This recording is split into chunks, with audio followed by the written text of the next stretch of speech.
जफर साहब, अगर हम देखें तो इस वक्त भी पाकिस्तान के अंदर जो सोशल मीडिया है उसके ऊपर जो फेक न्यूज़ चल रही हैं और जो वहां पे नैरेटिव्स क्रिएट किए जाते हैं उसका नुकसान बहरहाल पाकिस्तान को हो रहा है। अवाम के अंदर बेचैनी फैलती चली जा रही है और अगर ये बेचैनी फैल जाती है, हो सकता है इसका आपको फायदा हो, लेकिन पूरा सिस्टम में अगर डीरेल हो जाता है तो पाकिस्तान कहां स्टैंड करेगा फिर? देखें, सबसे पहले तो मेरा ख्याल है फेक न्यूज़ के खिलाफ तो हर कोई है और होना भी चाहिए, क्योंकि फेक न्यूज़ जमहूरियत को एक तरह पूरी जमहूरियत को नुकसान पहुंचाता है और इंतशार फैलाता है, और केओस जो है वो जमहूरियत को मजबूत नहीं कर सकता, वो अल्टीमेटली उसका एंटीथीसिस है। तो ये तो फेक न्यूज़ की तो बात मेरा ख्याल है कोई भी नहीं, जिसे आप पूछेंगे वो यही कहेगा बड़ी ख़राब है, बड़ी ख़राब चीज़ है। इसको पूरी दुनिया कोशिश कर रही है कि फेक न्यूज़ के साथ किस तरह डील करना है और उसके लिए कानून साजी भी कर रही है। लेकिन आपने कहा कि शायद फेक न्यूज़ में पीटीआई या पीटीआई की सोशल टीम शामिल है, तो वहाँ मैं इख्तलाफ करूँगा और मैं ये कहूँगा बड़े वाज़े तौर पे कि फेक न्यूज़ के साथ पीटीआई के सोशल मीडिया का ताल्लुक़ नहीं है। पीटीआई का सोशल मीडिया बेसिकली आइन की जो आपके अपने फंडामेंटल राइट्स हैं, जो बुनियादी हकूक़ हैं, आइन में जो लिखा है कि आपकी हर सियासी जमात को इजाज़त है कि वो जलसे जुलूस निकाले, इजाज़त है कि लोगों के साथ अपना जो भी उनकी मैंडेट है लोगों तक पहुंचाए, जो भी उनका बयानिया है वो लोगों तक पहुंचाए, लोग मिलें। और ये एक पॉलिटिकल पार्टी की फंक्शनिंग का बड़ा एक गहरा ताल्लुक है इस किस्म की एक्टिविटी के साथ। तो सोशल मीडिया सिर्फ ये एक्टिविटी कर रही है, क्योंकि आजकल एक तरह से डिजिटल प्लेटफॉर्म्स पे भी वही एक्टिविटी होती है जो कि ज़माने में फिजिकल एक्टिविटी होती थी। अब ये कह देना कि जनाब साहब, अगर आपकी बात को तस्लीम कर लिया जाए, मैं एक तो इख्तलाफ नहीं कर रहा आपसे, मैं एक तो इख्तलाफ आपसे बिल्कुल नहीं कर रहा, कुछ फैक्ट्स आपके सामने रख रहा हूँ।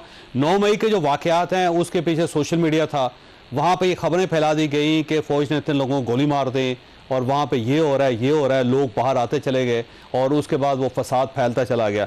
बन्नू का वाक़या है, उसके अंदर सोशल मीडिया के ऊपर बाकायदा कंपेन चली कि 195 लोग मर चुके हैं उसके अंदर और को हज़ारों की तादाद में ज़ख्मी हैं और अस्पतालों के अंदर गुंजाइश नहीं रही, और वो बाकायदा पाकिस्तान तहरीक इंसाफ के ऑफिशियल पेजेस से चलते रहे। वहाँ पर वो आपके लोग थे, बाद में उन लोगों को गिरफ्तार भी किया गया।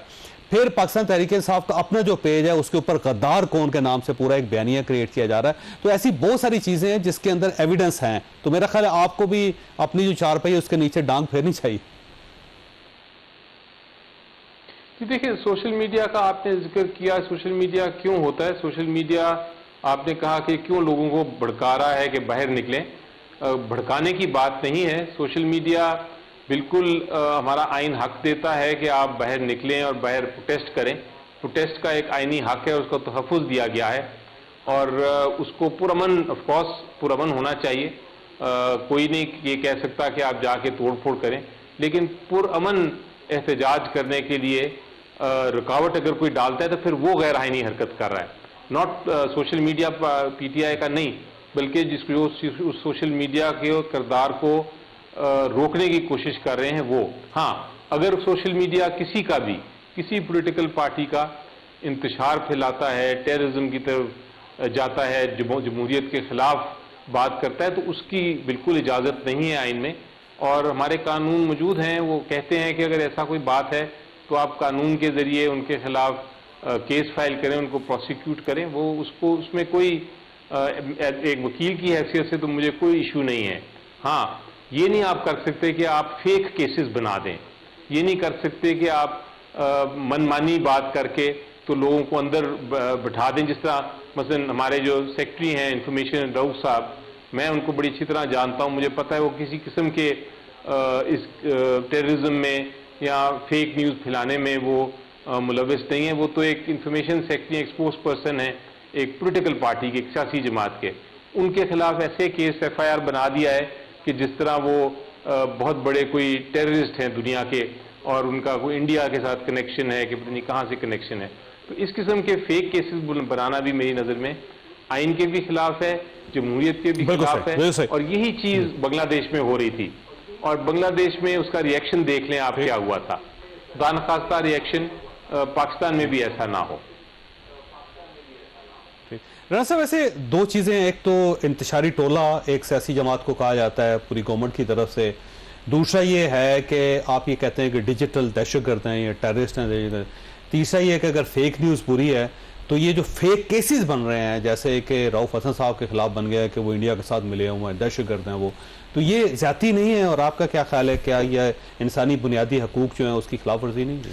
ये देखिए, फेक केसेस तो किसी पे भी नहीं बनने चाहिए, लेकिन अगर हम ये कहें कि आज पाकिस्तान की सियासत जो है वो इतनी इस हद तक पोलराइज्ड है कि ख़तरनाक हद तक पोलराइज्ड है, तो ये गलत नहीं होगा। अगर हम ये कहें कि ब्रेकडाउन है कि अपोजिशन और हुकूमत मुल्की मफाद पे इकट्ठे नहीं हो सकते, तो ये गलत नहीं होगा। मिसाल के तौर पे अभी अज़्म इस्तेहकाम हम लॉन्च करना चाहते थे, और ये हकायक हैं कि चाइनीज़ जो पाकिस्तान में काम कर रहे हैं उन पे हमले होते हैं, और दहशतगर्दी जो है वो बड़ी तेज़ी से बलूचिस्तान हो, KPK हो और दीगर इलाके हों वहाँ सर उठा रही है।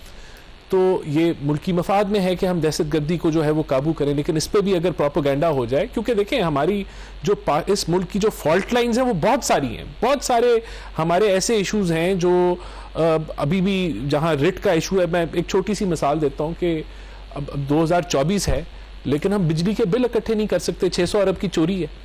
यानी कि ये बंदा इसको हजम कैसे करे कि गवर्नमेंट की फेलियर है, फेलियर ऑफ गवर्नमेंट है, मैं तस्लीम कर रहा हूँ, लेकिन ये लैक ऑफ कोऑर्डिनेशन है कि जो सियासी जमातें जिन्होंने सूबों में हुकूमतें बनाई हुई हैं और वो वफाक के साथ मिलकर काम नहीं कर सकती, चोरी नहीं रोक सकती, ये फेलियर है सिस्टम का, मैं तस्लीम कर रहा हूँ। तो इसके अंदर क्या कुछ है, इसमें प्रोपेगेंडा है। सबसे पहले तो पंजाब में आपको खत्म करना चाहिए ना, पंजाब में तो आपकी गवर्नमेंट, अगर वहां पे भी मैं आपको एक हम कर रहे हैं तो आपका फेलियर है। पंजाब में अगर 100 अरब की चोरी है, 3100 अरब की सेल है, और बाकी पाकिस्तान में 500 अरब की चोरी और 1200 अरब की सेल है, तो हाँ वहाँ पंजाब में कम है। लेकिन अगर आप FIR देखें कि पंजाब में 70,000 कटती है और सिंध में मिसाल के तौर पे 10,000 कटती है, तो पंजाब में लॉ एंड ऑर्डर की सिचुएशन काफी बेहतर है। लेकिन मैं इस चीज को तस्लीम कर रहा हूँ कि ये फॉल्ट लाइंस हैं। अब इन फॉल्ट लाइंस को हम प्रोपेगेंडा से करें कि ये हमें बिजली नहीं दे रहे, और ये अगर हमें बिजली नहीं देंगे तो हम तो मुंह तोड़ देंगे, हम ये नारा लगाएं और उसके पीछे अवाम स्टार्ट लग जाए और वो ये बिजली वाले दफ्तरों के ऊपर हमला आवर हो जाए, तो क्या वहां बिजली दे के जो अरबों रुपए का और नुकसान होगा, वो क्या आम आदमी को जो है वो डुबोएगा? नहीं, वो डुबोएगा। तो इस सिस्टम के अंदर प्रोपेगेंडा जो है, इस माहौल में जिसमें पाकिस्तान एग्जिस्ट करता है, वो बहुत खतरनाक है और हमें इसे रोकना है। हमारे जो कानून थे वो अप टू डेट नहीं थे, क्योंकि ये सोशल मीडिया सारी नई चीजें, आज से 10 साल पहले जो ट्विटर था आज वो नहीं है, उससे बहुत ज्यादा ताकतवर है। जो व्हाट्सएप था आज जो है, जो सिस्टम है डिसेमिनेशन का, वो बहुत खतरनाक है।